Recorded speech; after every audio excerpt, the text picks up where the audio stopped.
यार, जल्दी से 1000 सब्सक्राइबर्स करा दो ना प्लीज।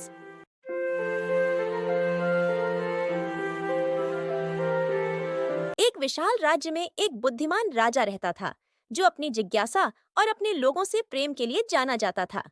एक रात उसे एक स्वप्न आया, जिसमें उसने अपने राज्य में एक विशाल स्वर्ण पर्वत देखा।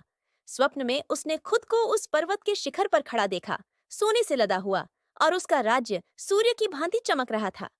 जब वह जागा तो उत्साह से भर गया और अपने मंत्रियों को बुलाया, ताकि वे उस सोने के पर्वत की खोज कर सकें। राजा और उसके साथी उत्साह से भरे घाटियों, जंगलों और नदियों के बीच कई दिनों तक उस पर्वत की खोज करते रहे। पर जैसे जैसे समय बीतता गया, प्रजा में हलचल बढ़ने लगी। किसान, व्यापारी, यहाँ तक कि बच्चे भी यह सोचने लगे कि उनका राजा एक स्वप्न के पीछे भाग रहा है, जबकि वह उनके कल्याण का ध्यान नहीं रख रहा। दिन हफ्तों में बदल गए और राजा थक गया और हताश हो गया। उसने निराश होकर कहा, शायद यह सोने का पर्वत केवल एक भ्रम है।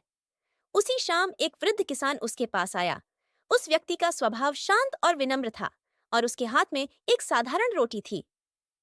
महाराज, किसान ने विनम्रता से कहा, कभी कभी हम जिस दौलत की खोज करते हैं, वह पर्वतों में नहीं, बल्कि दिलों में मिलती है। राजा ने उस रोटी की ओर देखा। उसकी सादगी और गर्मजोशी ने उसके दिल को गहराई से छू लिया। उसे एहसास हुआ कि सोने की खोज में उसने अपने लोगों की खुशियों और उनके कल्याण को भुला दिया था। उसी क्षण राजा का हृदय पिघल गया। उसने किसान को गले लगाया और उसकी बुद्धिमानी के लिए धन्यवाद दिया।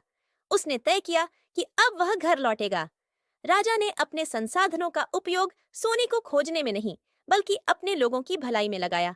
उसने विद्यालय बनवाए, किसानों की मदद की और जरूरतमंदों के बीच अपना धन बांटा।